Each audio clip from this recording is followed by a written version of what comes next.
Masuk.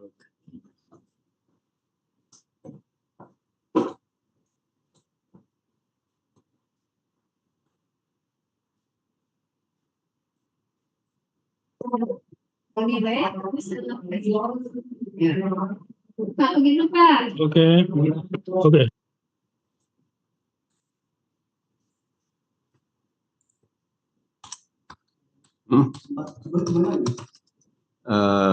Dua rupanya siapa?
Hello, morning everyone.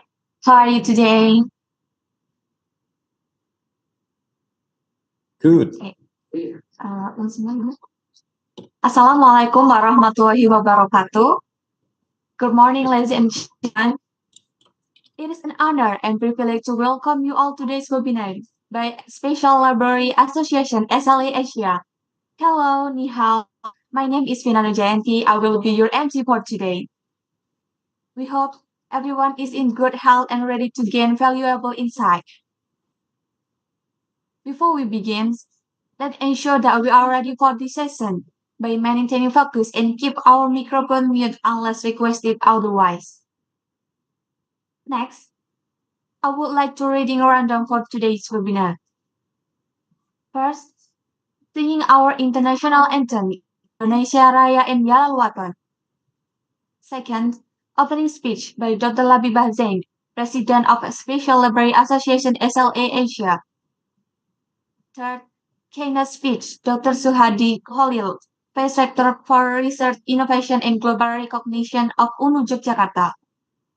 Four, our moderator and speaker, Nyoman Apraz Ph.D., Lecturer of UNU Yogyakarta, and Dr. Lee Keong for Nanyang Technological University of Singapore. 5 Q&A sessions, 6 vote of thanks, and last photo sessions. Now, let's open this event with a prayer for blessing and success. Bismillahirrahmanirrahim. Today's webinar is proudly supported by Asosiasi Perpustakaan Tinggi Nahdlatul Ulama APPTNU, Asosiasi Perpustakaan Perguruan Tinggi Islam APPTIS, Association of Special Libraries of Philippines ASLP, Pakistan Library Club PLC, and Ikatan Pustakawan Indonesia IPI. Thank you for your collaboration and continued support. To begin our event, let us sing together our national anthem, Indonesia Raya and Yalawatan. Recording in progress.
Thank you.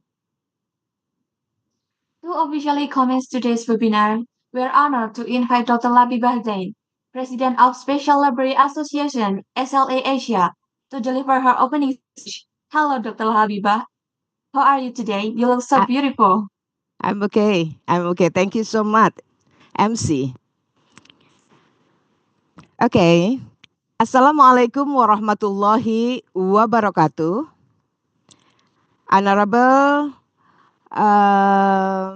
Acting Rector Nahdlatul Ulama University, Bapak Brian Kustantoro Edityanto, Ph.D. But in this case, it will be represented by Dr. Suhadi. Thank you, UNU Yogyakarta, who give all support to this event. The head of Nahdlatul Ulama University Library, Mr. Badrus, MA. The speaker, Dr. Lee Keong from NTU, Singapore. Thank you for inviting for accepting our invitation.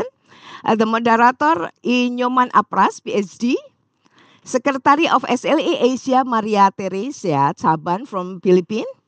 Associate partners, APTIS, Association of Islamic Higher Education Libraries Indonesia, ASLP, Association of Special Libraries Philippines, SLP, Society Library Professional India, Pakistan Library Club, APPTNU, Association of Nahdlatul Ulama University Libraries Indonesia, IPI, Indonesian Library Association, Conference Committee Board, and all participants.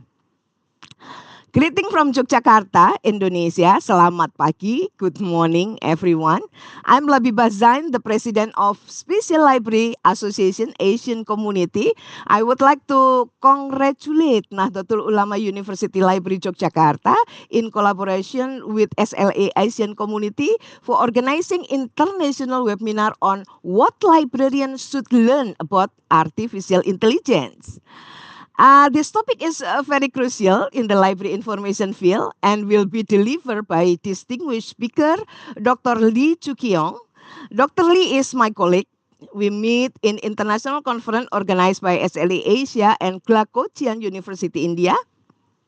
At the time, he delivered speech on AI that impressed me so much. So I thought that everybody in Indonesia should know about more about AI. I know in Indonesia there are a lot of webinar on conference on artificial intelligence, but Dr. Lee will talk about artificial intelligence in different perspective. Thank you so much, Dr. Lee.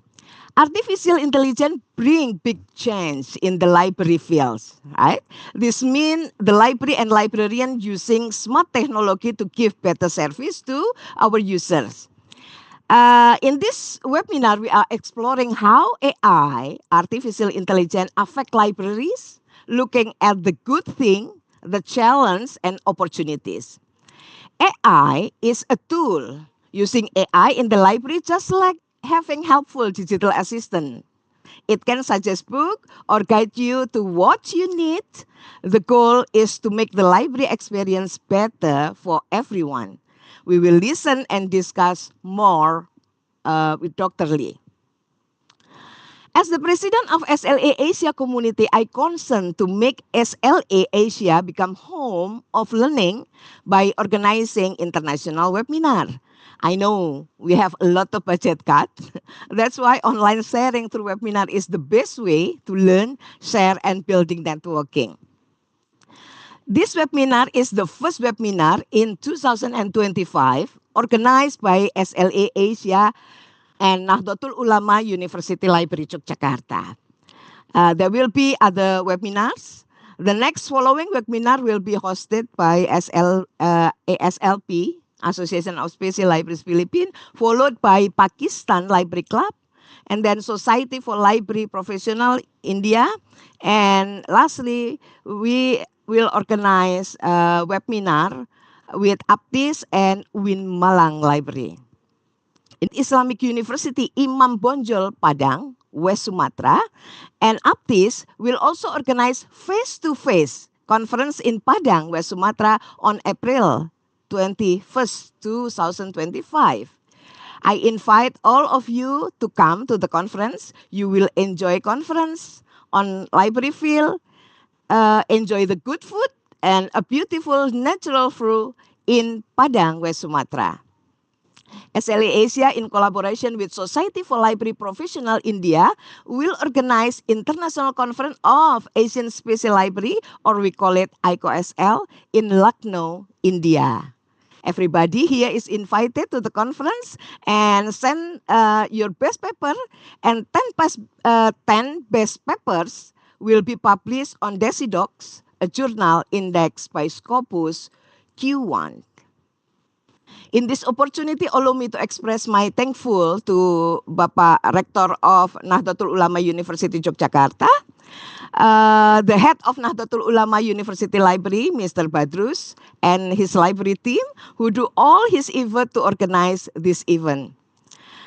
I also thanks to Nahdlatul Ulama University Library staff Yogyakarta and all participants. Thank you for joining this international webinar.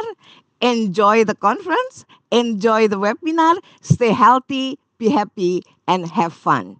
Thank you so much. Assalamualaikum warahmatullahi wabarakatuh.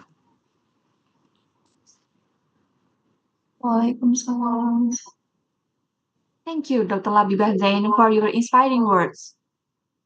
Next, we would like to invite Vice Rector of Research, Innovation, and Global Recognition of UNU Yogyakarta to deliver a welcoming speech.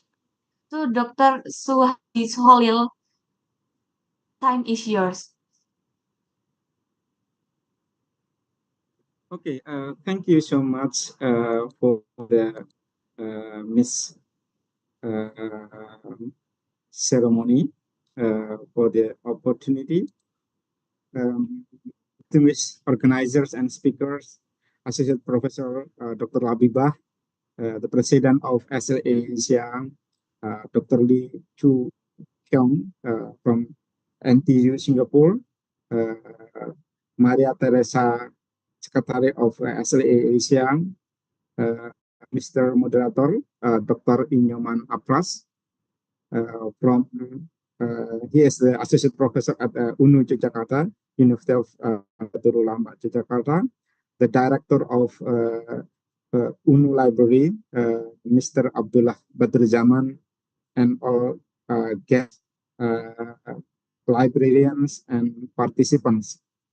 I show on the list almost 300 participants attending our webinar. Assalamualaikum warahmatullahi wabarakatuh. Actually, Mr. Brian Kustantoro Edityanto, as the acting rector of University of Nahdlatul Ulama, should give this welcoming and keynote speech, but for the health condition in his family, he cannot attend to this international webinar and asked me to substitute his duty. I'm Suhadi Holil, Vice Rector of Research, Innovation, and Global Recognition of UNU Yogyakarta. It is my honor to welcome you to this international webinar on what should librarians learn about AI.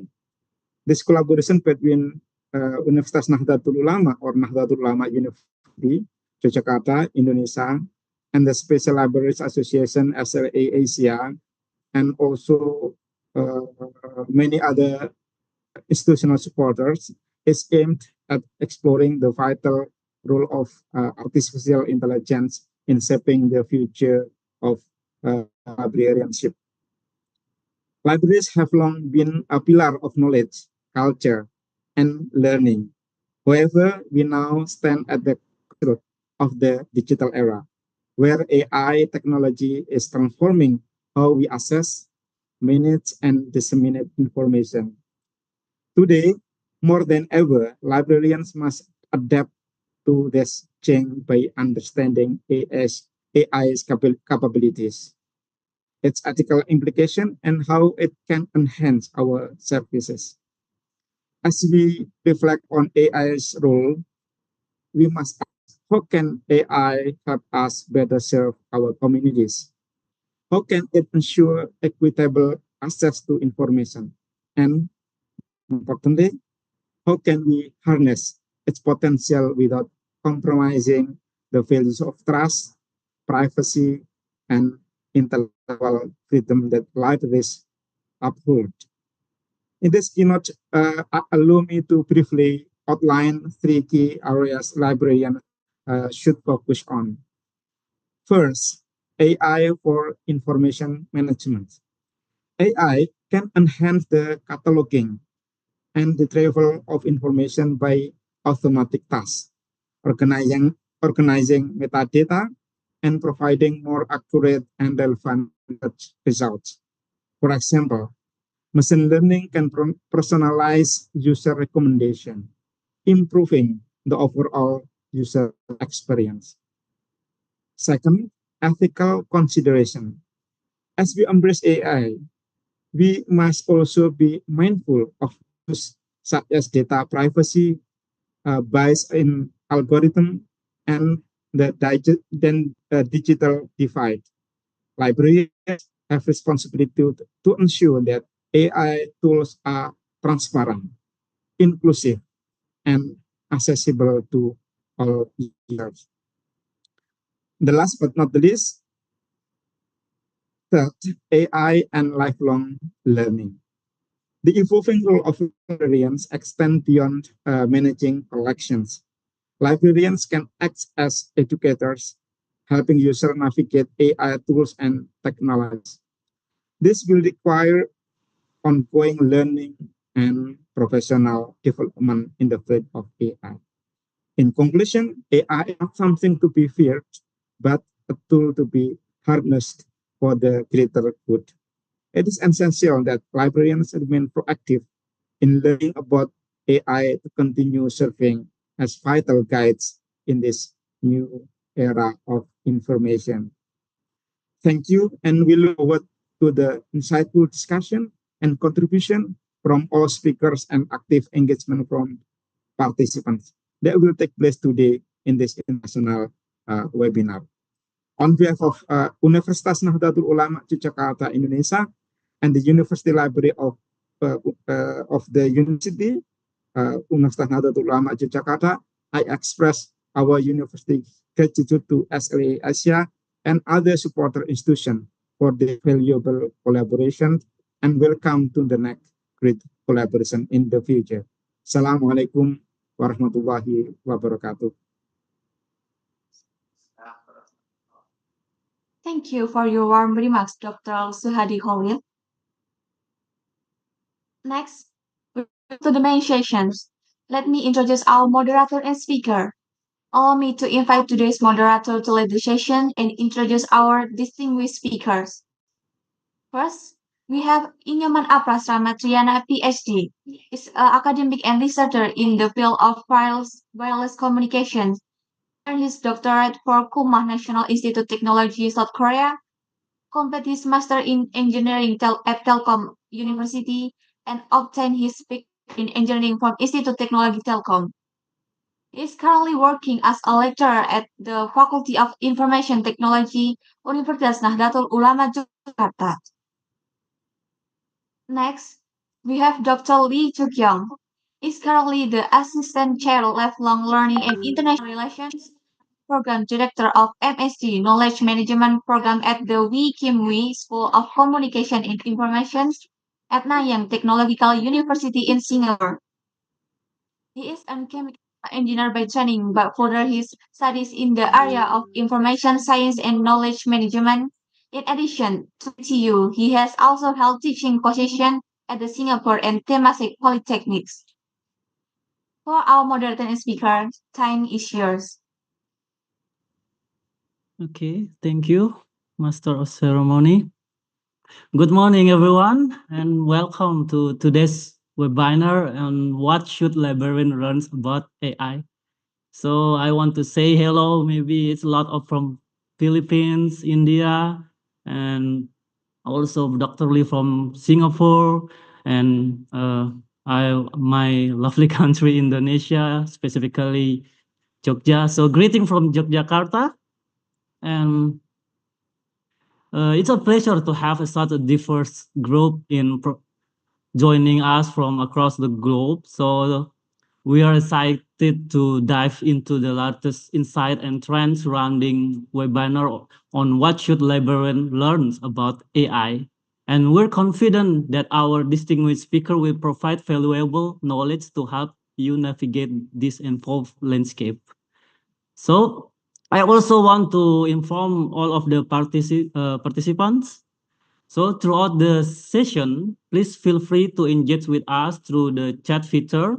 So during the presentation from Dr. Lee, if you have any question, you can just drop your question to the chat feature and you can ask question. Or if you want to give your question by yourself, so you should activate the raise hand feature. So I will select two of from you participant to open your mic and give your question.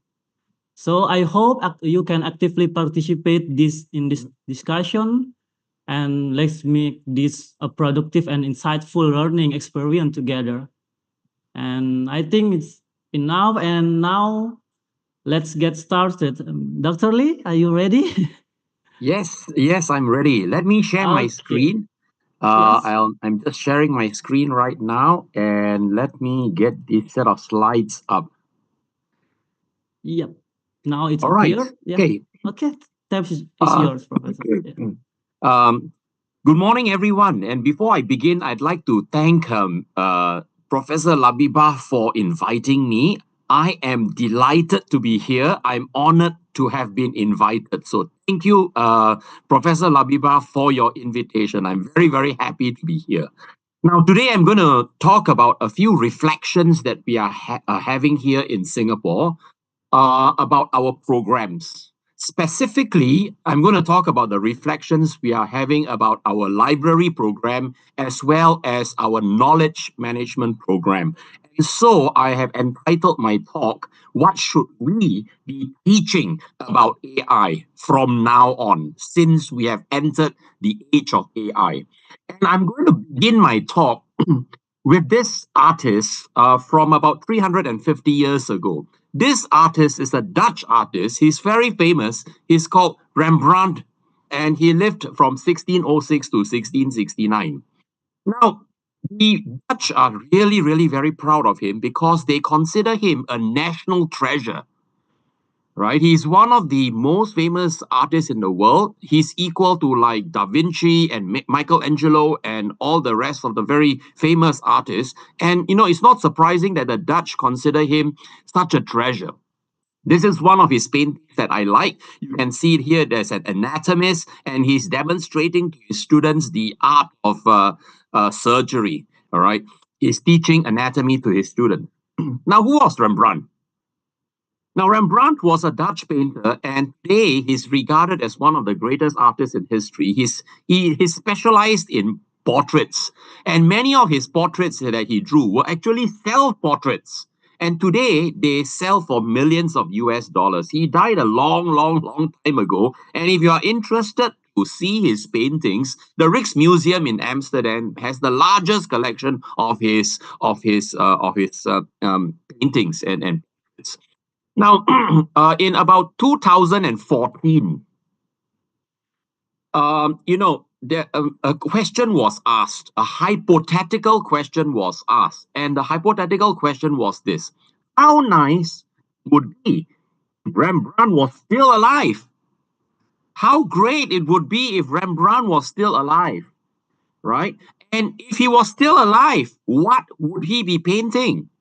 So this is a hypothetical question. Of course, nobody knew that. Of course, he had been dead for about 350 years and nobody knew that.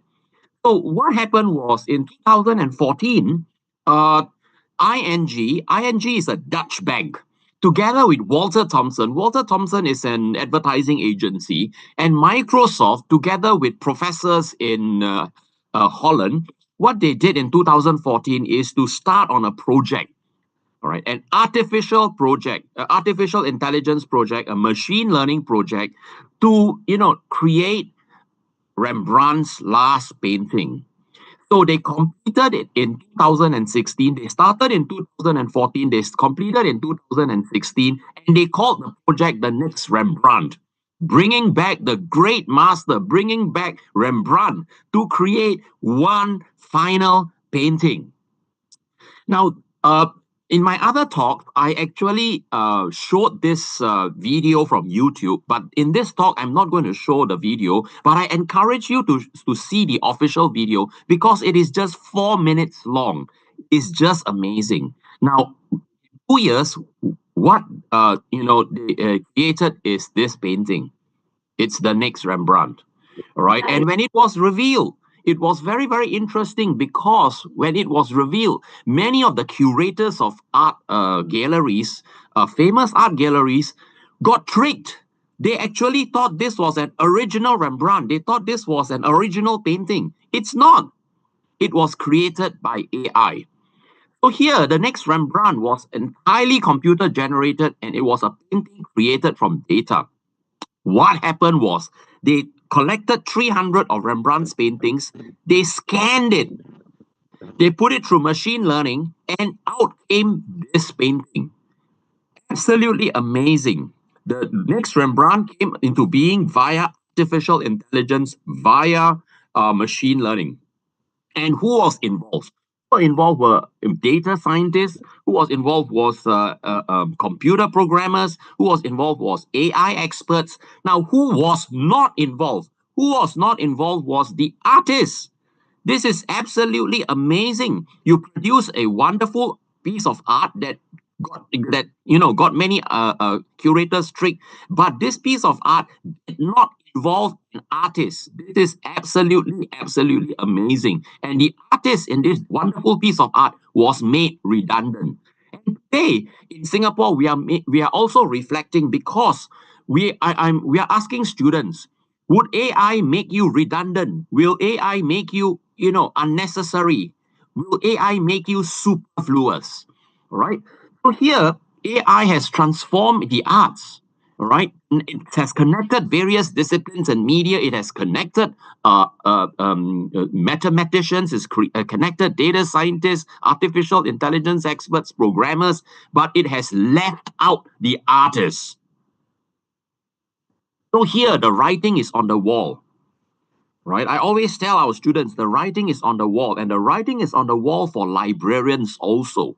And if we are not aware, if we are not alert, if we don't respond, if we don't adapt to AI, the writing is on the wall that we would be left out, just like the artist was left out of the next Rembrandt.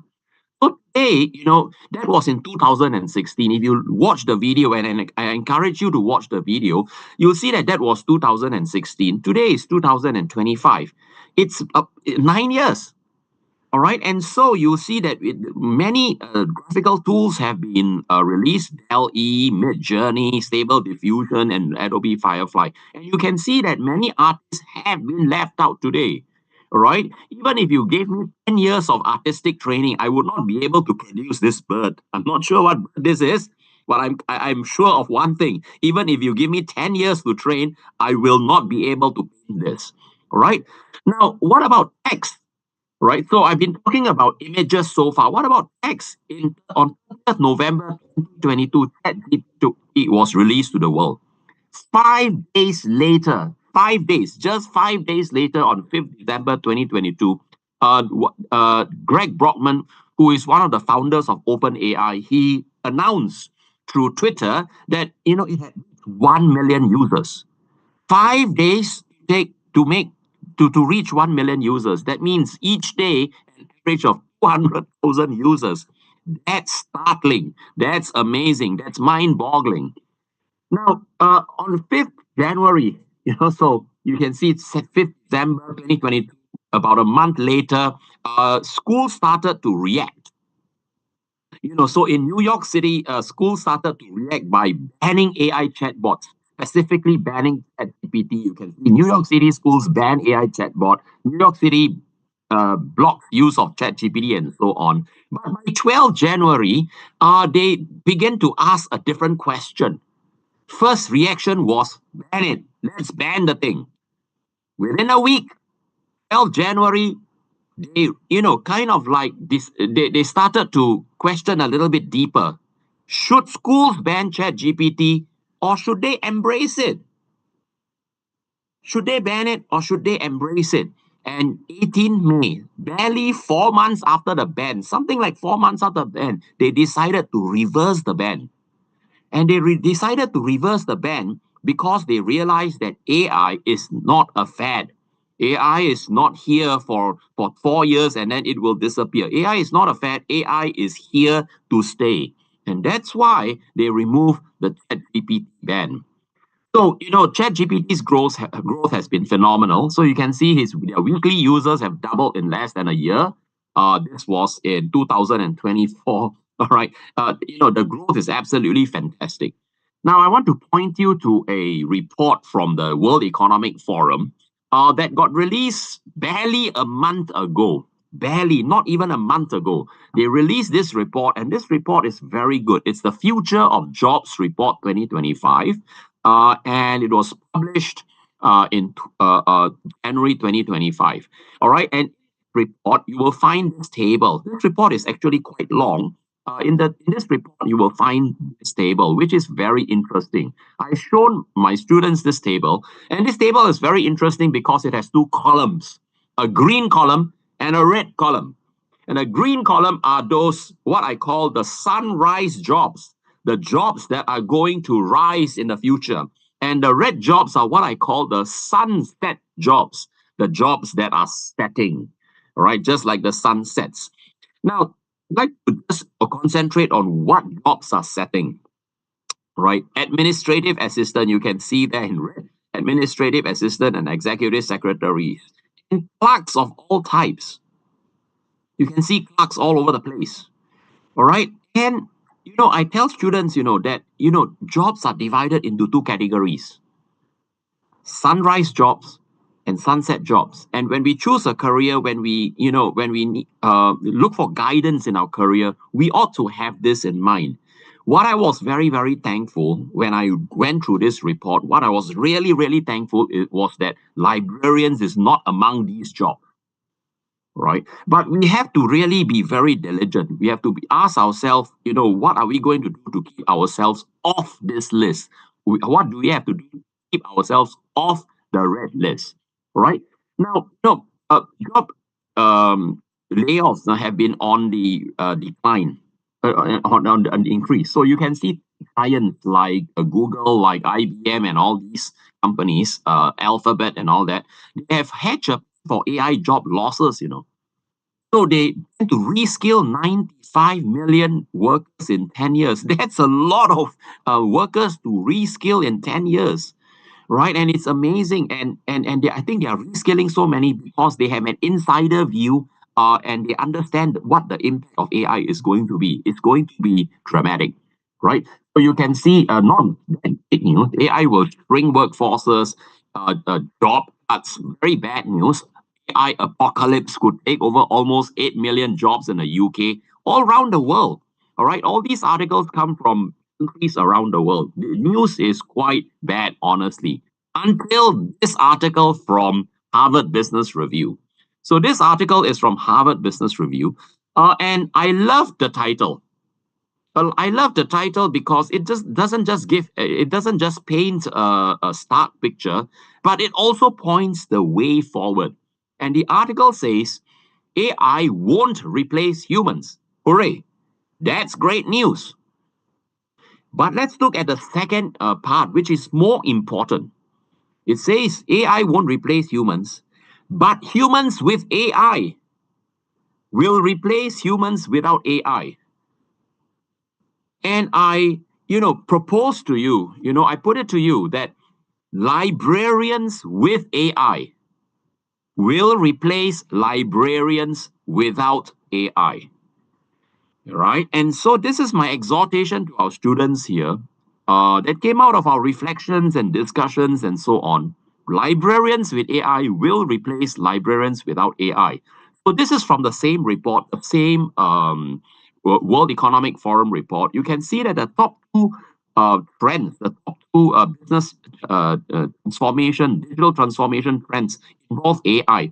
86% of the companies say that AI and information processing technologies will be very important in digital transformation. 58% says that robots and autonomous systems will be absolutely critical. All of these involve AI, right? So, we have been doing, I am the program director for the MSc in Knowledge Management program here at NTU. I am currently the program director, and I was the program director some time ago in the librarianship program. The MSc Information Studies is our program for librarians, right? I was the program director something like 10 years ago. I relinquished that position to take up directorship in the KM program. And we have definitely entered the age of AI. That is certain. All right, that is certain. So here we have, kind of like collected 12 messages to send to our students. And I would like to share with you these 12 messages that we have shared with our students. This is the first message. AI is not new. So if you look at the popular news, popular press, if you look at the newspaper articles, if you look at magazine articles for the general public, you will have a feeling that AI is kind of new. Many reporters write as if AI was something created 10 years ago at most. Now, we emphasize to students that AI is definitely not new, and it was actually coined at a workshop held at Dartmouth College in 1956. That means AI is nearly 70 years old. It was coined by one of the organizers of the workshop, John McCarthy, and this workshop at Dartmouth College is actually a keystone in the history of AI. So if you look at any of the articles on the history of AI, they will mention this workshop. So the second thing we emphasize to students is this: AI is not magic. AI is mathematics, right? And of course, the students want to know, okay, with mathematics is a wide area, it's a huge area of knowledge. Exactly which areas of mathematics is important in AI? And we tell them there are 4 areas that are critical in AI. The 4 areas of mathematics are linear algebra. You have to be able to handle matrices. The second one is probability and statistics. Discrete mathematics, essentially. You have to be really good at it. The third one is calculus, right? And the fourth one, numerical analysis, right? So here, if you want to just use AI, of course, it is not necessary to understand the mathematics, but we encourage our students to go beyond using AI. Go beyond using AI into understanding how AI works. We want them also to understand what's behind ChatGPT, what's behind stable diffusion, what's behind all these AI tools. We emphasize to students is that AI will improve. When I was an undergraduate at the National University of Singapore in 1986, the word processor was WordStar. It was WordStar 4.1. And the word processor at the time was absolutely, primitive. It was Jurassic. Now, with the word processor I use today is so much better than the word processor in 1986. Similarly, I tell students that the AI of today is the worst version of AI that you are ever going to encounter. Right? The AI that's going to come in 2 years, 3 years, 4 years, 5 years is going to be vastly better. Why? Because all universities, every university I have heard of is doing research on AI. It will only improve. All right? Big companies are pouring billions of dollars into AI research. It will only improve. Right? There's also tremendous competition between different countries on who will do better in AI. All this will push AI forward very, very much faster than word processors. Now, the fourth thing we tell students is that there are two types of AI. And the first type of AI is generative AI, which are known as artists. So, for example, ChatGPT and DALL-E and Stable Diffusion, they are all generative AI. Now, the second type of AI is right at the bottom here. It's called discriminative AI. And these are called detectives. And they are called detectives because they look at your email and they say, okay, this is spam and this is not spam. They look at X-rays, and this one says this person has tuberculosis, TB, and the other person does not have tuberculosis, and so on and so forth. Right? They look at kind of the web server logs and say that, hey, this is evidence of cyber security threat, and this does not suggest any threat at all. So these are discriminative AI models, so that students know that AI is not all the same. Right, there's generative and there's discriminative AI. Now, the fifth thing we tell students is that we have already been using AI. Right, so 15 years ago, 20 years ago, when we receive email, the spam email would be intermixed with the real email, with the genuine email. They will both be mixed. And we would have to go and manually delete the spam. Now, today that doesn't happen. That doesn't happen because all the spam emails go directly to a spam folder automatically. All right. And I don't even bother looking at the spam folder. I access the spam folder and delete everything. So that classification of emails, which email is spam and which email is not spam, that classification is done by AI. When you use Google, you'll see that Google will try to autocomplete your search terms, and that's predictive AI. All right. When you look for kind of like terms, when you search for things on Google, Google tries to predict why are you searching those things. So, for example, if you search for a movie title, Google makes a guess, all right, that you are searching for a movie title because you probably want to watch it. So it also provides the cinema showing times and so on. So these are things that AI, these are things where AI have been incorporated already. All right. So we have already been using AI. It's nothing to be afraid. It's not something we are not familiar with. So here, if students are still not convinced, I tell them that Moderna and Pfizer COVID vaccines that they have received, they were partially created using AI. Now, so we tell students, that there are 4 types that they should look out for. First one is machine learning. Right, 4 types of AI that they should look out for. We tell them to be aware of AI now. Right, so first is machine learning, which essentially enables machine to learn from data, learn from experience, and allow them to make decisions or predict or create without being specifically programmed. And my favorite example, of course, is the next Rembrandt. So examples are like personalized content prediction, all right, as well as email management. Right, so when you access Netflix or when you access Spotify, you know that they suggest music, they suggest movies that you might like. Now, what's behind that is machine learning. Now, the second one is natural language processing. And natural language processing, again, we ask students to look out for it. So it's incorporated into things like Amazon's Alexa, Microsoft's Cortana, and Apple Siri. Right, and of course, I mentioned autocomplete and autocorrect in Google and so on. Now, the third area of AI that we tell students to be aware of, when they go about their day, is computer vision. And this enables machines to interpret and act upon visual data. And computer vision is in things like facial recognition. When I was teaching this, a student told me that her computer could be accessed by her face. When the camera captures her face, it immediately understands that, okay, it's my owner.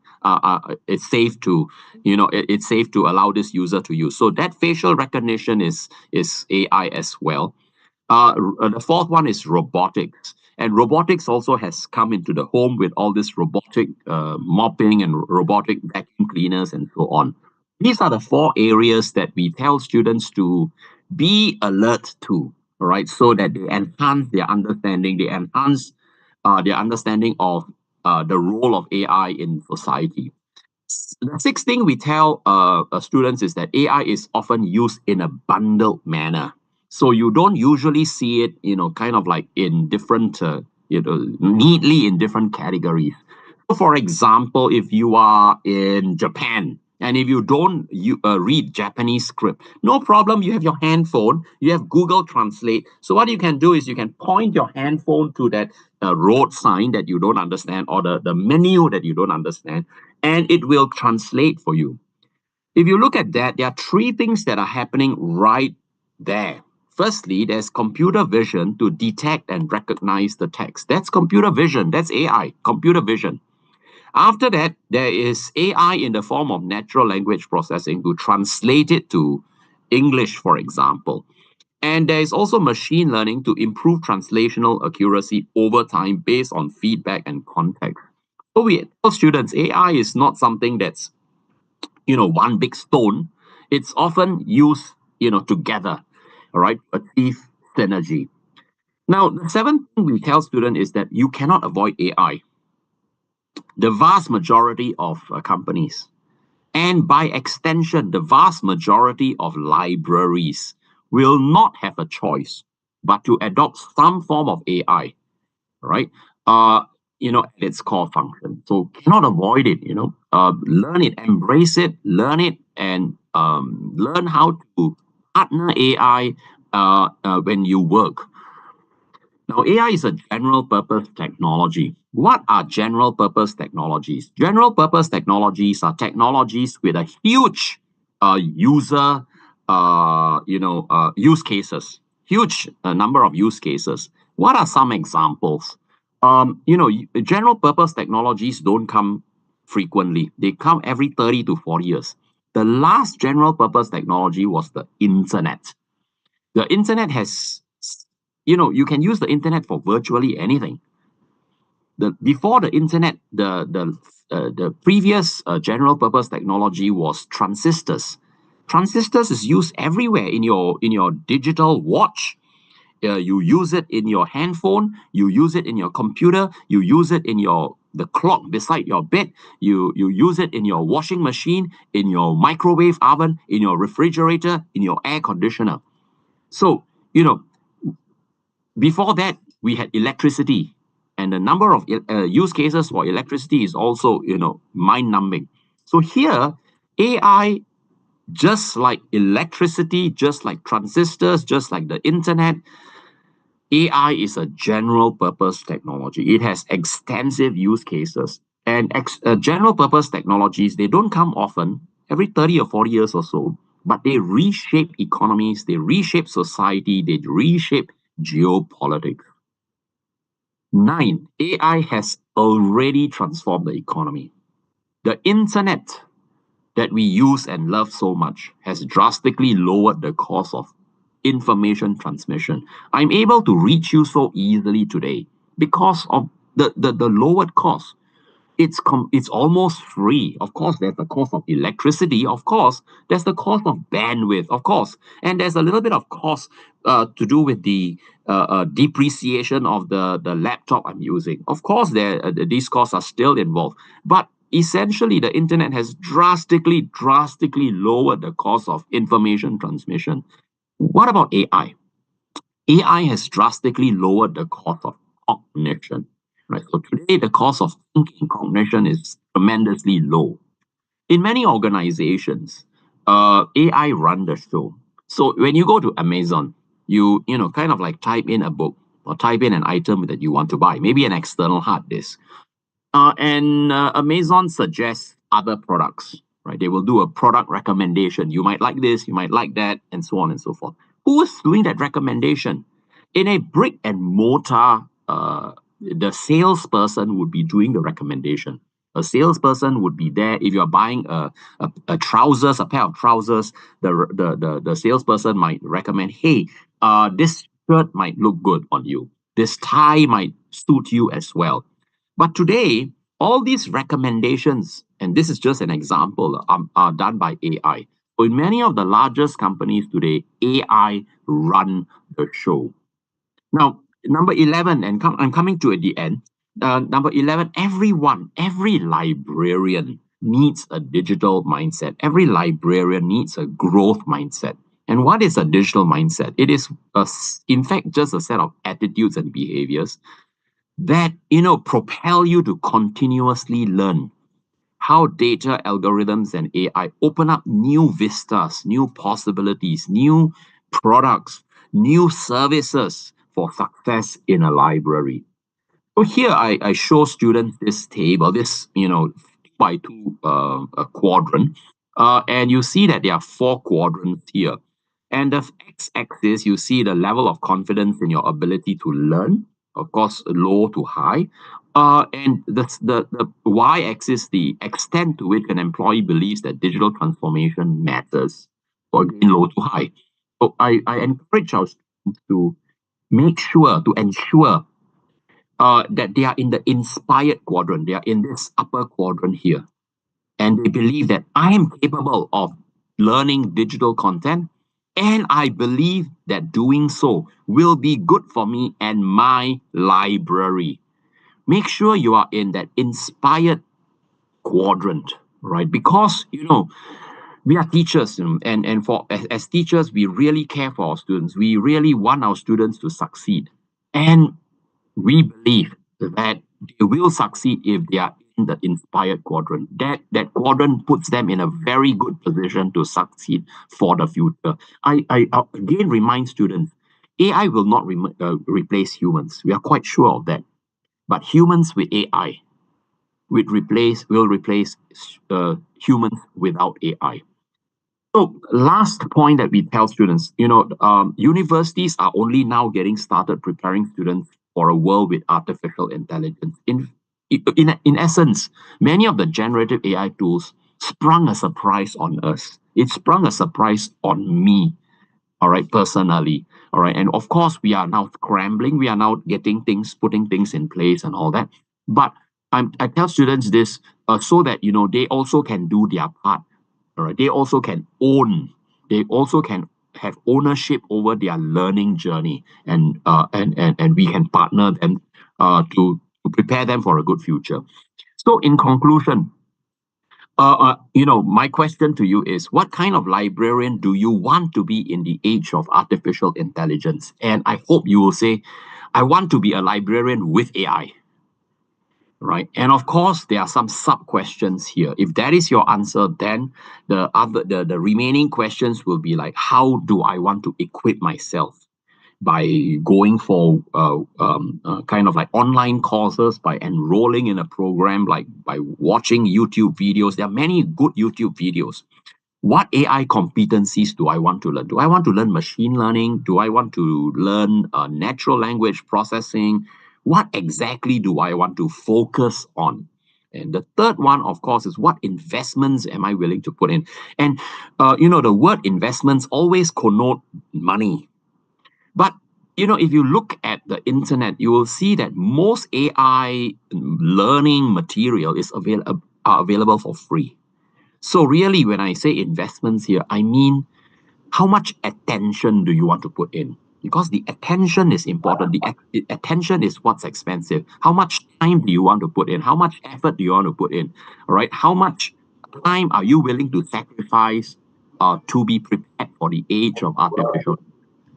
So lastly, finally, I just want to put this one here. This person is a busker, a person that plays music, and if you are appreciative of the music, you could give some money, right? And you see that the busker has taken on a QR code, right? QR code, and that's because like Alipay has this buskers program for buskers to accept payments in QR code.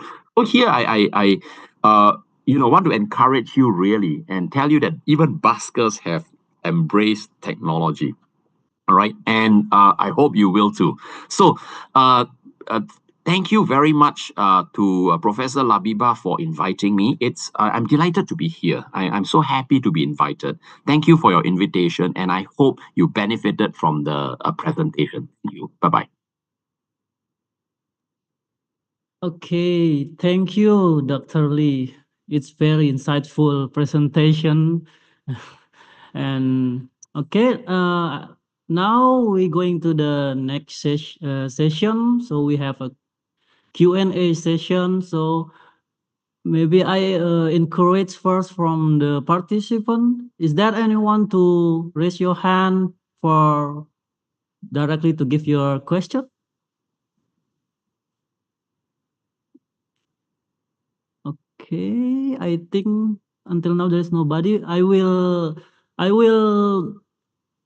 read one question from Raven from Filipina, Professor. So Raven want to ask question: if AI is used in an organization, isn't that vulnerable to potential cybersecurity threats, especially to those information that are confidential?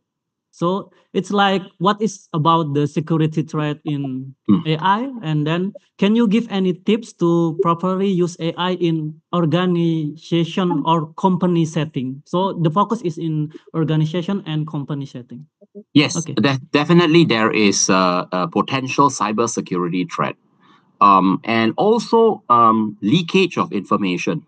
So, for example, we at a university, we set exam questions, and we definitely do not want exam questions to be leaked to the public. That would be a disaster in any university. So, one direction that we are looking at is having our own AI LLM, the university's own LLM. So that hopefully would address some of these information leakage concerns, which are definitely valid. They are very valid concerns.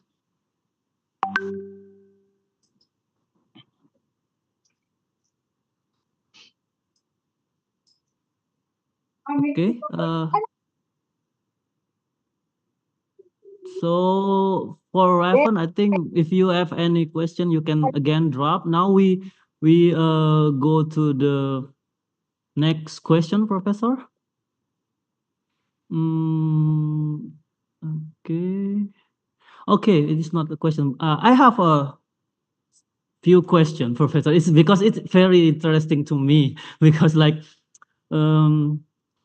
actually I also like now start something in AI. So as we know now, my expertise is in wireless communication, and we start to dig more. Now the trend is in the combination of generative AI and large language model. So we combine, we call it as a large generative AI. So the focus of the wireless is something like that. But I just wondering, in your slide number 30, would you please go to the slide? It's okay. You mentioned about machine learning, but as we know, the trend now is if the work is not done by machine learning, we always extend to deep learning, right? Yes, Deep learning, and then that's right. and some of the trend in the online, we focusing on the reinforcement learning. So Yes. I just wondering that should we learn more about that, or librarian is only need to know like to find the uniqueness of the librarian that can assisted by AI? So I think something like that, right? Yeah. I just wondering, could you please maybe? I just wondering because I know that NTU is like a good university and best university in Southeast Asia. I know, and can you maybe explain some open research that done by you there, so can motivate us here also to? I'd say we haven't done research per se, but what we would say is that librarians, you could classify them into two categories. Librarians that want to use AI and they're not interested in the kind of like the back operations, the mechanism of AI, the algorithms. So here, these are one category. So you will use AI to create a chatbot. You use AI to write your instructions. You use AI to write manuals and so on. Use AI for classification of documents. So this is one category of librarians. But we are also encouraging librarians not to stop there. And, pick up AI, pick up the internals of AI. So for example, go into neural networks and understand what a perceptron is. Yeah, so don't just use, and why, for example, okay, we have deep learning. Why is the word deep there? What is so deep about deep learning? Yeah. So it's the multiple layers of, neurons that make it deep. But what we are doing is we are telling students, don't be happy just with using. Yeah, because we are also asking students to learn the ethics. And what we have found is that if you want to really understand the ethics, you really have to understand how the machine works.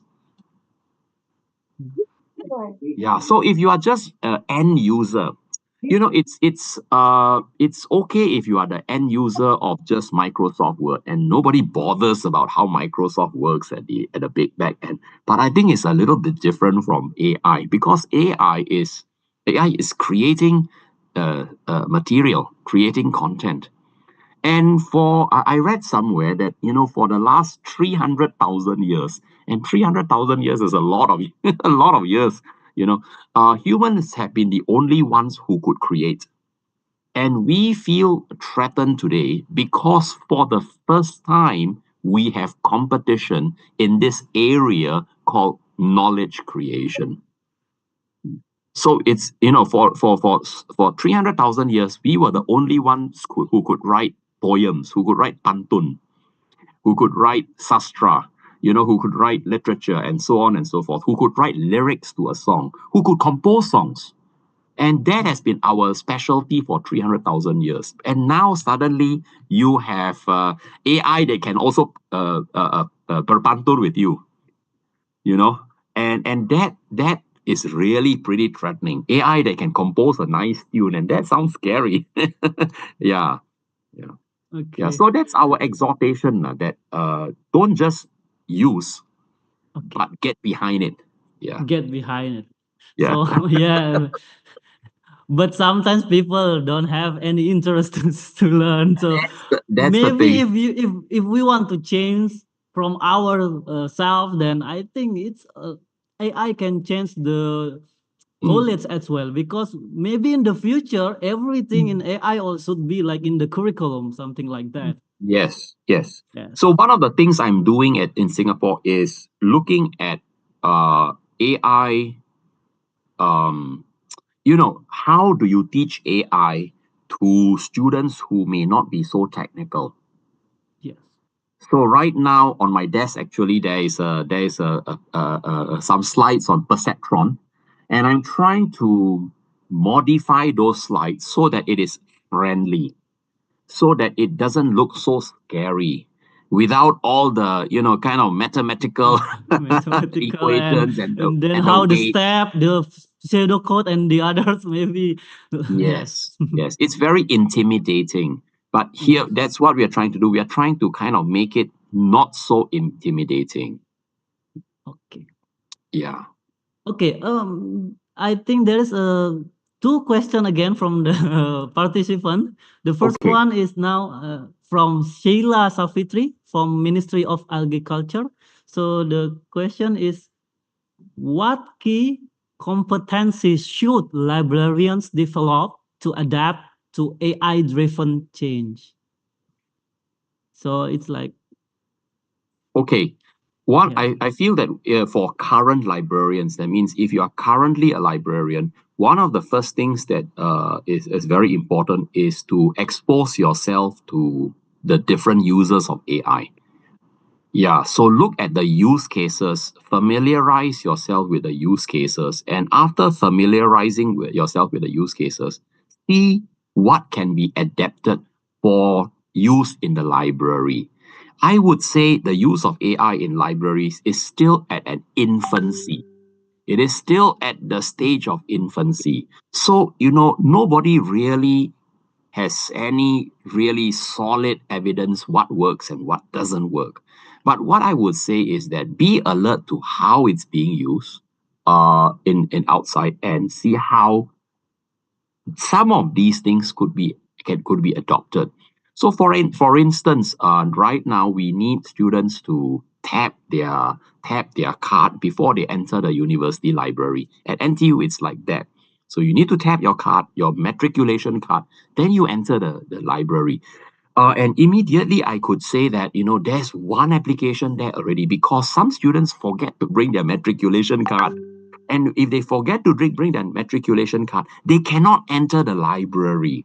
So one application could be using facial recognition. If you use facial recognition, you see that the students need not remember to bring at all. So, and some of the current users, I feel, could be adapted. And even chatbots. Chatbots is the other thing which I see can be very quickly adapted. They are now reference librarians, and reference librarians give advice on all sorts of things, including directional advice. And I think some of this definitely can be replaced with a chatbot. So these are two, I would say, low-hanging fruit that can be very, very quickly adapted and brought into the library for use quickly. And, because libraries, I feel, all around the world, they have to prove the success of whatever they adopt very quickly, And I think the success of these things can be shown fairly instantly. Okay, Professor, and I think we have still enough time. Is that okay for you? We have still like 3 questions. So the next question is about from Indah Purwokerto, Universitas UIN Purwokerto. So the question is, one of the biggest challenge in AI adoption is bias in data, right? Yes. And how can we ensure that AI used in libraries and academic setting remains fair and unbiased? So it's about the bias in data. I think that's a fantastic question. I think the biasness can be reduced by a partnership between a human being and AI. Yeah, I think there must be the human being there to ensure that, hey, it's not biased. I equate this with marking. Today, you see that essays can be marked by AI. But if they are marked completely by AI, now that presents a very dangerous situation, I would say. So I think the examiner can mark collaboratively with AI. Right? AI gives some suggestions on the mark, but the human being, the human examiner must come in to moderate the marks, must come in to say that, hey, I don't agree, and I'm going to override you. Okay. Yeah. Yeah, it's good. Scheme. Maybe also we can, if we need more protection, then we can create some like the specific who can validate that things is maybe we use blockchain and the others maybe in the future. Yes. Yeah. Okay, we're going through the next question. I think this is the second last, and it's from Yuliani Astuti from Institut Teknologi Bandung. So the question is, where to start to learn about AI if I don't have any basic knowledge about programming and coding? Yeah, No it's simple. problems at all. Simple. Okay. No problems at all. Start with coding. That's my suggestion. And today, okay, I have taught coding for a little while, and I would say that if you compare, for example, coding in Java versus coding in Python, I would say that the learning curve of Python is a lot more gradual. It's a lot much easier to learn how to code Easier. Python compared to Java. So today, I would say that the learning curve has been flattened enough that we can all start with a little bit of coding. And once you have started with a little bit of coding, then you can try out the ecosystem. For example, you can try out NLTK, Natural Language Toolkit, or you can don't try out TensorFlow. TensorFlow is really tough, right? Try out Yes, Keras. TensorFlow is. Yeah, so And try out Keras as well, right? Yes, And but Keras is a little bit easier. yeah. So Okay. you can try these things out, not a problem. Yeah. But So, sometimes I have like some experience for one issue, Professor, because here also I lecture some algorithm and coding. It's like some students doesn't have like they don't want to intend to learn logically Yeah. because that is very bad. No, I think that challenge is everywhere. I think Okay. that challenge is everywhere because I think many that want to learn coding they don't understand that learning coding is like learning a completely new foreign language. It's like learning, for example, Japanese, or learning Russian, or learning Thai.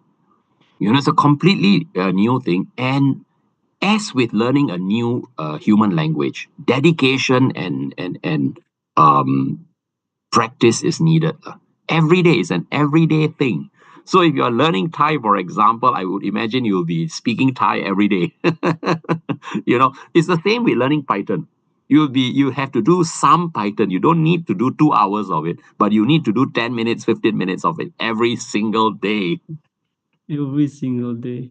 Okay, Yeah. that is for the all participants in this webinar. So at least we need to try 10 minutes every day. Yeah. Because I also in the middle of learn some language because like now I will going to Ireland and previously I experienced in Korea and experienced in Germany. I just using Duolingo, Professor. So I just take like 5 minutes or 10 minutes and it's like a game. So I think maybe we can create something like that to Yes. Yes. yes. A Okay. Duolingo for Python. Yes, Duolingo for Python is I think it's a very good approach. Okay. Yeah. Maybe so now is that okay you because there's a lot of questions. We continue to the next question or just Oh, yeah. we can Let's go through a few more. Not a problem. okay, not a problem. Okay. Now we will go to the next question is from Mona Lisa Senining. So in what ways can librarians integrate AI into traditional library service to create a seamless balance between human experience and machine efficiency? That's a tough question. That's a tough question. But I think what can be done is caution the users, education of the users lah. That it's not that AI is not there to replace a human being. I think that has to be emphasized to all library users. It's not there to replace everything. It's not there to write for you. It's not there to calculate for you. AI is just there to be your assistant, to be your partner, to be your, kind of like a co-worker. And as with your co-worker, you would not trust your co-worker 100%. You would double check the work, all right? You will ensure that, hey, it's okay, all right? And I feel that partnership is critical. Stress partnership rather than reliance. Not reliance, cannot be. Not copy everything from AI, but let's partner AI. So the main work is still in ourselves. So it's just like co-worker, Professor. Right? Yes, Okay. yes. I think the work of verification, the work of due diligence is still on the part of human. Okay. Okay, we're going through next question. How can AI enhance the services and accessibility of the modern libraries? So this from Mr. Aquilino from Arellano University, Malabon. So the question is, how can AI enhance the services and accessibility of the modern? I don't know the key modern libraries here. Maybe there's a. But I think some libraries are already adopting chatbots and things like that, and also recommendation systems. My suggestion is recommendation systems. I think AI recommendation systems are much better than human ones. Much better. So you see that in your Netflix. You see that in Spotify. You see that in any of the e-commerce platforms. And actually, some of the recommendations are absolutely scary. In LinkedIn, the recommendations for friends for my LinkedIn account, sometimes I'm recommended to people that I have forgotten entirely. Really? I work with them like And 30 years suddenly ago. it's give And- recommendation. Yeah, and suddenly, they pop up in front of me, and I get a shock because I have forgotten about this person. And LinkedIn, somehow detected that I might know this person and recommended it. So I feel that human recommendations for literature especially are not as good as AI recommendations. Simply because they trawl the entire database, while human beings rely on our memory and our bias. You see, human beings have bias too. Yeah, and this is something we also have to, I think, recognize lah. Okay. Now for the next question from Betarum Damaris from Maranatha Christian University. So the question is how to integrate AI. I think, yeah, how to integrate AI with librarian capabilities. Cataloging and I would say classification. If you're buying your catalog records, then it's not necessary. But if you are cataloging local material, I think AI is very good in classification. The topic is called topic modeling, and I think topic modeling is very powerful. It's a very powerful natural language processing tool that enables you to classify documents very, very, I would say very efficiently. Yeah. And I think now is the last question. There is a second part to the question. AI also makes critical thinking. Yes. Why? Because it lowers the cost of cognition. My first subject that I taught for 34 years, and the first subject I taught was mathematics. And I think the Casio scientific calculator made human beings a little bit less able to calculate mentally. I think that did happen. And I think AI will have that same impact. And, I'd like to just say introduce you to one author. This author is Liberman. And his book is called The Story of the Human Body. And Liberman is a professor in Harvard. And in his book, The Story of the Human Body, I like one thing that he talks about. And what he talks about is this. If you don't use it, you lose it. So use it or lose it. And that's my worry for students. If they don't use their cognitive powers, if they don't exercise their cognitive powers, at some point they're going to lose it. Just like if we don't exercise enough, we're going to lose our muscular power, our muscular strength.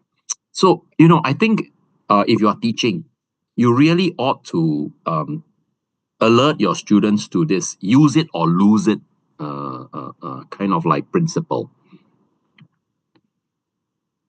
Okay. and suddenly we still have two, and Oh gosh. they're very enthusiastic to ask question, I think, Professor. Okay, now is there any ethics in place on the use of AI? Question by Dr. J.R. Limon Coting. The ethics associated with AI is a minefield. Okay. I think AI is a complete minefield, and that ethics portion, I can tell you, is really really complicated. And I won't speak much to it because I'm not really well versed with that ethical part. But I have colleagues who do, and they, I know it's a big knot to untangle. Very very difficult to untie that knot. So yes, there are ethical issues wherever, and one of the ethical issues of course is bias lah. Already been brought up earlier. Yeah. Okay, I think now from Anusha, how can we take precautions from the ways in which AI is being misused? Okay. AI will be misused, just like any other technology. Every technology we have there, even the car, even as innocent as a car, is misused. The thing that we librarians can do is the thing that we have been doing very well for the last, ever since there were librarians, and that is education. Education that things can be used in a right way and things can be used in a wrong way. And I would say that's it. Yeah, there will be definitely misuses. We have seen already students use AI entirely to create essays and all that, and that's already a misuse of AI. You know, so we have to educate students that hey, you're not going to be able to do this when you go out to work. You have to have some original content, original thought. You also don't want to do this because then you're not using your gray matter. Don't think short term. Short term, it's very good. Just like with everything, short term is great, but think a little bit long term. Yeah. So, thank you. Okay, think a little bit longer. Last question, Professor, and after that I will conclude this webinar. So from George Puertos, so can AI replace some tasks traditionally done by library personnel? Replacement completely no lah.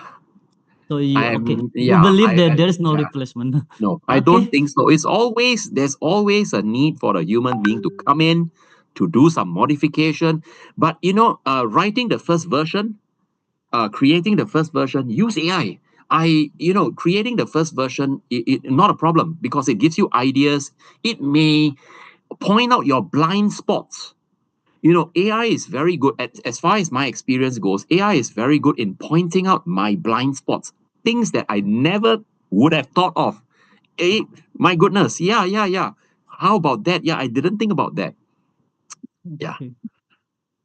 Okay, now we are in the end of the session of the discussion, Dr. Lee. So I will conclude some this discussion session. So at least from Dr. Lee participant, human with AI is like can improve our future life. At least we start to know our unique part ourselves. Then we need to dig more about coding because I think it's important to know everything in deep for the machine learning and the others. So it's up to you. You want to dig more or not? But if at least human cannot be replaced by AI, but at least human with AI can replace human without AI. So now the focus is maybe it's like a tough task for librarians. We need to start what is our unique in librarian and the others. So yeah,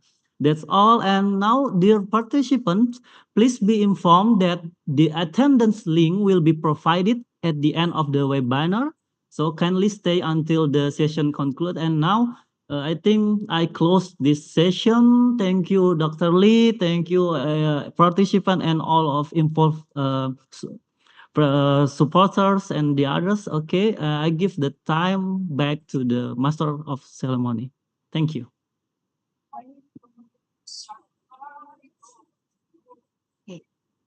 As we conclude the webinar, we would like to express our deep gratitude to our speaker, participants, and supporters.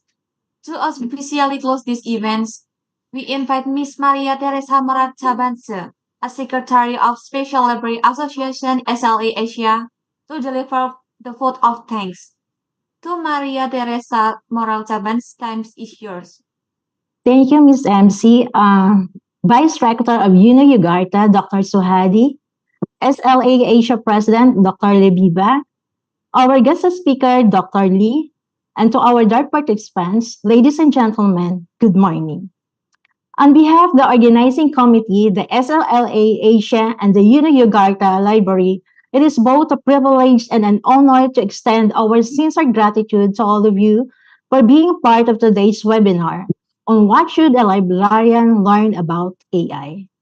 First and foremost, we would like to express our deepest appreciation to our keynote speaker, Dr. Suhadi, Vice Rector of Yogyakarta. Thank you so much, sir, to host and being the partner of this first international webinar of the SLA-Asia under the presidency of Ms. Labibah. A special thanks to our distinguished speaker, Dr. Lee of Nanyang Technology University. Thank you, sir, for taking the time to share your knowledge with us today. Thank you for your comprehensive presentation on artificial intelligence, which truly opened our eyes to the vast potential of AI holds for the future in libraries. We also thank our moderator, Mr. Nyoman, our MC, Ms. Fina, our sign language interpreter, Mr. Abdal, and the team of the Yogyakarta Library. Additionally, we would also like to acknowledge our express gratitude to all the participants who contributed their valuable time in attending the webinar today. Without your presence, this event will not be a meaningful and a productive one. Your eagerness to explore AI and its potential role in libraries that make this event so enriching. Lastly, SLA-Asia would like to thank our association's partners, the Association of Islamic Higher Education Libraries, the APIS, the Association of Nahdlatul Ulama Universities Library, Association of Indonesian Libraries, Pakistan Library Club, the Society of Library Professional, and the Association of Special Libraries of the Philippines for extending their support in making this event possible. Your contributions have been instrumental in bringing together professionals from all over to discuss such an essential topic for the modern library. In today's rapidly evolving technological landscape, artificial intelligence has become an essential tool across numerous sectors, including libraries. Libraries, traditional centers of information and knowledge, are increasingly relying on AI to enhance their services, streamline operations, and offer personalized experience to users. For librarians, understanding AI is no longer a luxury, but a necessity. AI presents a wealth of opportunities for libraries to improve their operations and services. For librarians, learning about AI is not only a matter of understanding the technology, but also understanding how it can be applied ethically and practically within the library environment. From enhancing information retrieval and automating cataloging to improving user services and ensuring accessibility. AI has the potential to transform every aspect of library work. By gaining knowledge in these areas, librarians will be equipped to harness the power of AI and continue to play a pivotal role in the evolving landscape of information and knowledge management. As librarians, it is our role to adapt, learn, and stay ahead of the curve. Let's take the knowledge we've gained today and use it to build libraries that are not only resourceful, but also innovative, accessible, and future-ready. Once again, thank you everyone.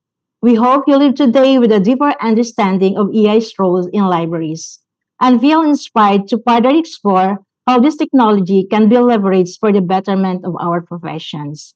Have a wonderful day ahead, and we look forward to seeing you at our future events. Before I end, I want to greet you all a happy Valentine's to everyone. Thank you. Thank you, Miss Maria Teresa, for your kind words. Okay, to everyone, don't forget to fill in the chat box because they are all in attendance and you get a certificate. Before we end, let's take a group photo to commemorate this wonderful event. Please turn on your cameras for a moment. Slide 1. Ready?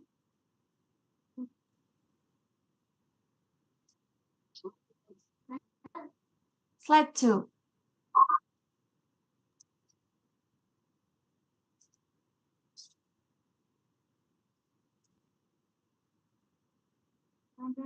Next slide 3.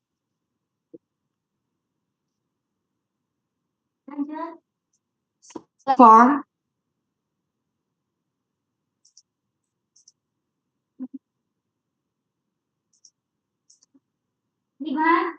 Slide 5.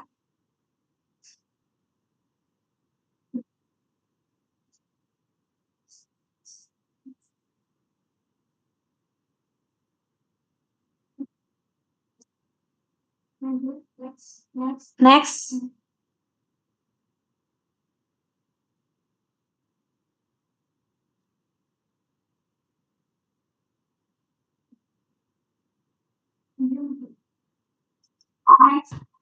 Seven.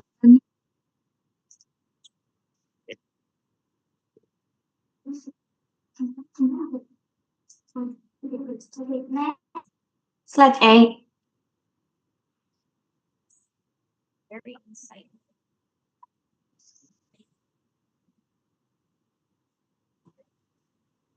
Next. Slide 9.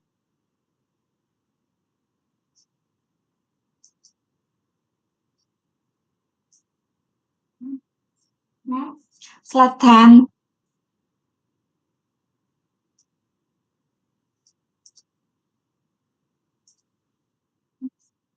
Next.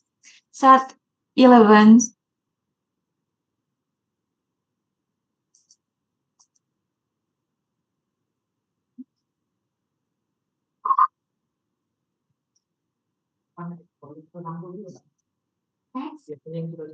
Slide 12.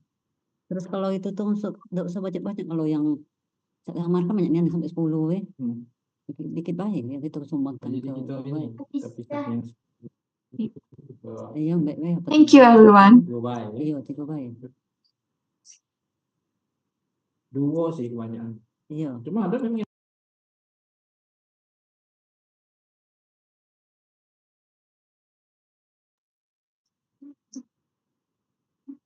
And with that, our webinar has officially come to end.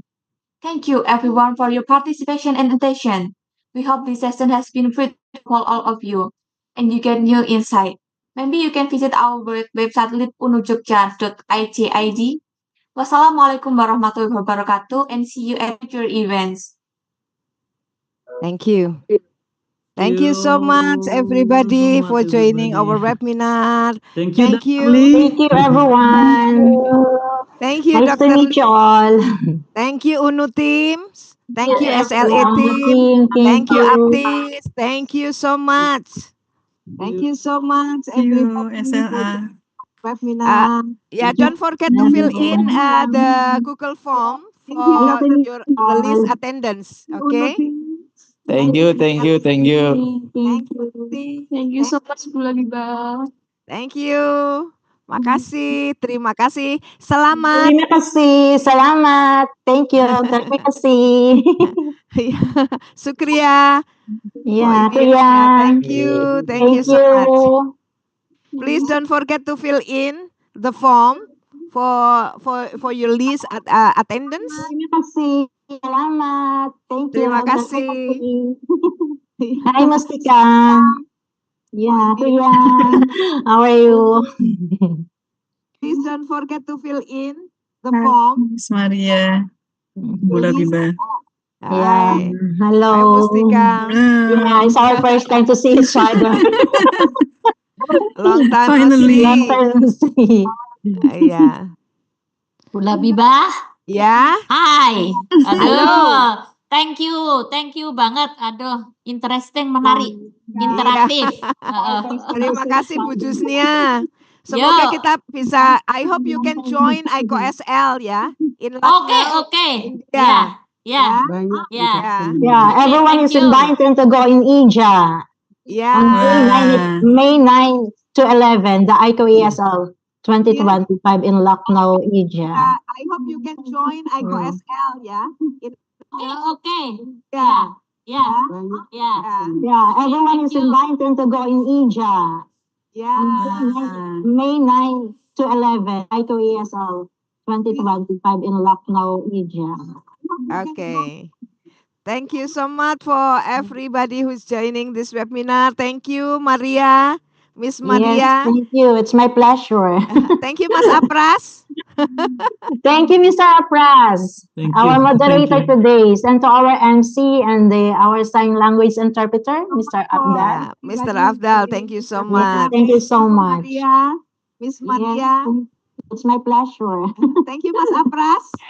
Ya Bu. Thank you, Mr. Thank you. Apraz, our moderator today, and to our MC and our sign language interpreter, Mr. Abdal.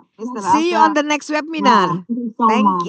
Thank you so much. See you on the next webinars. Thank you, Mas Apraz. Ya Bu. Thank you, Mr. Thank you. Our moderator today, and to our MC and our sign language interpreter, Mr. Abdal. See you on the webinar.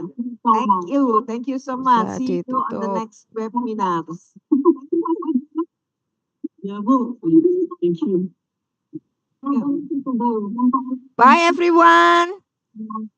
Bye. Thank you, bye. Terima kasih Bu Labibah. Bye. Thank Thank you. you. Bye everyone. Bye.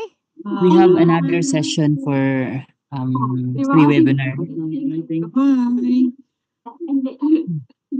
May I ask po if we have another session for free webinar? Bye everyone. Yes. Bye. Yes, we have another free session of webinar, so it's just be arranging with other associations. Recording stopped. May I ask Yeah. po if Yes. another session for free webinar? Yes, sure. Yes. I think Yes, in we have another April, free session of maybe webinar, so it's just going be to arranging be with organized other by associations. ASLP. So I hope you can join us. Yes. Yes, we were organizing here in the Philippines the next webinar if in case. I think in yes. And then by July is Pakistan Library Club will be hosting the webinar. Yeah. It's July. And then in September also, Win Malang Library will organize We are the organizing here in the webinar. Philippines the So we next are going webinar to if in have case. a series of webinars. Yes, Yeah, please join us, Josh. Thank you for joining. Will be hosting the Thank you. It is for free. It's free webinar. Thank you, Maria. You did a great job. Yes, thank you too, Ms. Labibah. And it's my pleasure Yeah. serving the SLA-Asia community. Thank you so much. Thank you so much. Yes. After this, we are going to have a meeting through webinar with ASLP to talk Yes. about our At the partnership. end of the month of February, I thought Yes, the end of the serving the February. Yeah. SLA-Asia community. Thank you. After this, we are going to have a meeting through webinar with ASLP to Yes. talk about our At partnership. the month of February, I thought Yes, the end of the February. Yeah. community. Thank you. After this, we're going to have a meeting through webinar with ASLP. Yes. Our partnership. I Miss Labibah. I